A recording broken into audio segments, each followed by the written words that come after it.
Hello everyone, welcome to Learn SAP. In this video, we are going to see SAP Materials Management overview. So before we are seeing SAP or what is a Materials Management, we will see that what is SAP, where it is used. First is we are going to see Supply Chain Management. Okay, in Supply Chain Management is managing the flow of goods that involves in the planning, procuring, warehousing, manufacturing, and warehousing and selling the finished products from point of origin to point of consumption. So supply chain management is a very big, it's one of the first concept in the industry. For example, we will take Apple. So Apple designed in California. So the designing, all the process, everything, planning, everything happening in California, and manufacturing happening all over the world, like Foxconn manufacturing something and Applied Materials manufacturing something, and everything is coming into China. So assembly is happening in China and it is coming to India, somebody else using here. So the point of origin is California and point of consumption is happening in India. So in between that, n number of processes involved. So these are the main some processes like planning, procuring, warehousing and manufacturing, selling the goods. So this is a supply chain management cycle. So first point of origin here is a planning. For example, I am going to manufacture a blue color pen. So I have done the planning. I'm planning for 1000 pens. So what we'll do next, I will procure that plastic for the pen and I'll procure the blue color ink. So once I procured everything, I'll be storing into the warehouse. So that is what called as warehousing. Warehouse is nothing but a godown where we are going to store the material. From warehouse, again the material will be moved to the manufacturing place and there they will manufacture the pen. So once the manufacturing is done, again it will be moved to the warehouse and it will be stored. So the warehouse will not specifically store any one kind of material.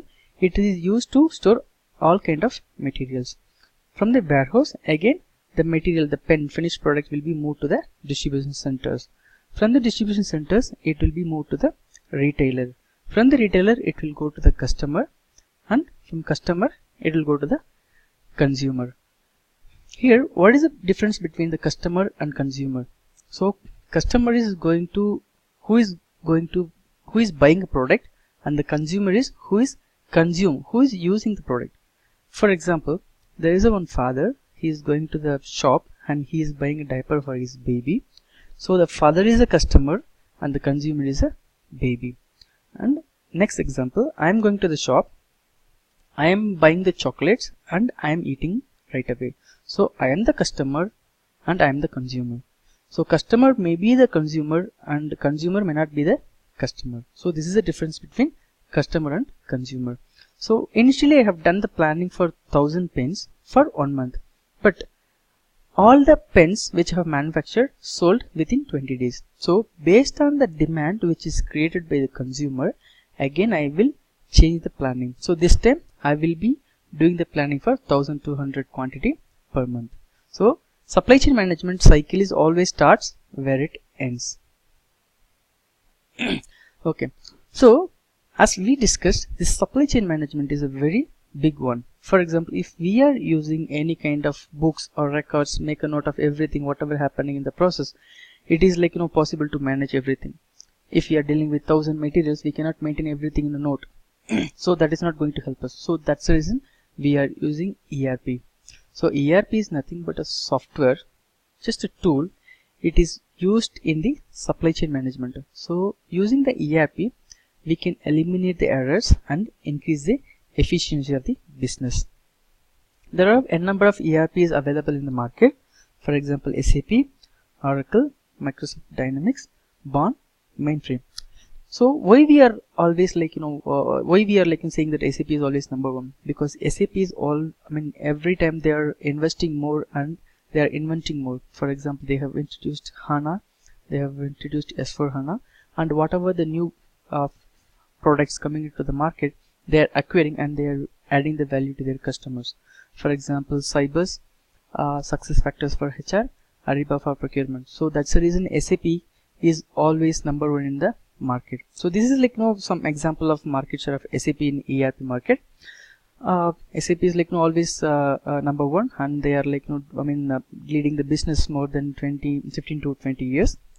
Now like Microsoft Dynamics and other ERP vendors also like giving some tough competition, but SAP is still leading the business. So okay, so we have seen so far what is supply chain management, what is SAP, what is ERP. So now we are going to see how that SAP is influencing in the supply chain management module. So SAP is one of the module where it can cover almost entire the supply chain management. Even like SAP cannot cover almost everything. There will be some gaps will be there, so that will be taken care by some small vendors or the third party system. Okay, so basically the planning and procuring module will be these things will be taken care by materials management, and the warehouse activity will come under the warehouse management module. So manufacturing like quality management and PP, so everything like the different modules, and the manufacturing will be taken care by the production and planning consultants.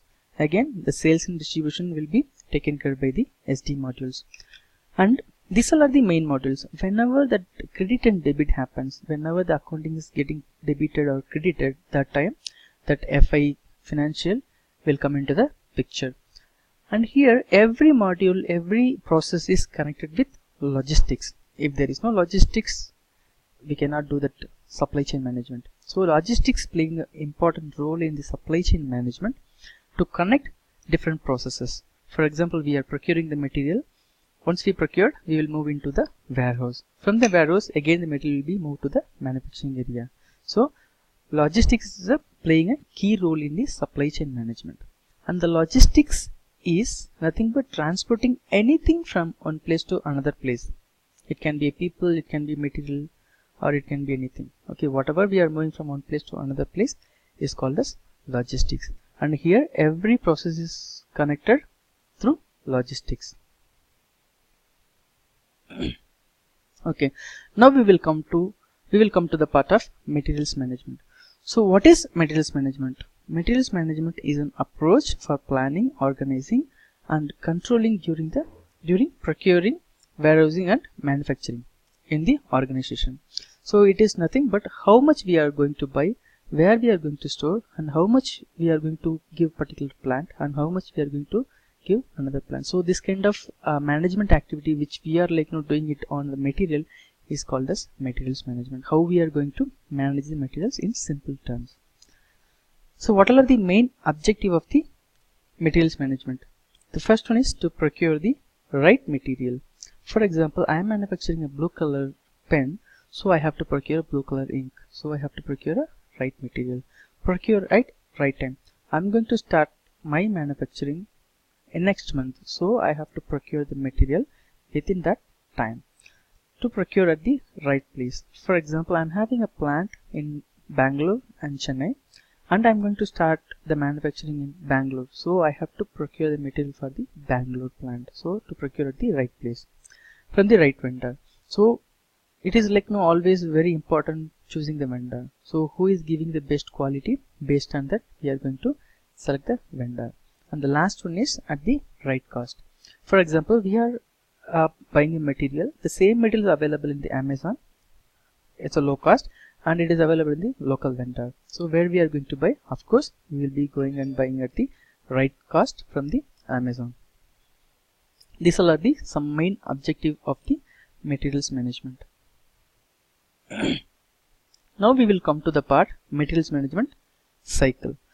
So the first point is determination of requirement. So what is our requirement? What is our requirement? For example, my requirement is I want to buy one sedan car that is black color. Okay, that is my requirement. After that, next step is planning. So I'll be doing the planning. I will be budget. I will think of what will be my budget and when I want what color. Other things I will be doing in the planning. So once I have decided, I'm going to buy that black color car, and I'm expecting the car by within a month or something. After that, I will go to all the showrooms, and I will ask for the quotation. That is called as request for quotation. For example, I will go to that. I already told you that my requirement is sedan black color. So I will go to the Honda showroom. I'll ask for the quotation, and I'll go to the Honda showroom, and I'll go to the Skoda showroom. I'll get all those quotations. That is what called as, that process is called as request for quotation. So once I have received the quotation from the vendor, I will compare the price. So who is vendor? So vendor is nothing but a supplier who is going to supply the material to us. He is being called as a vendor. So once I have received the quotation from all the vendor, and I'll be doing that price comparison. Who is giving the best price and quality, design? Based on everything, I will be choosing the vendor. So that is what called as vendor selection.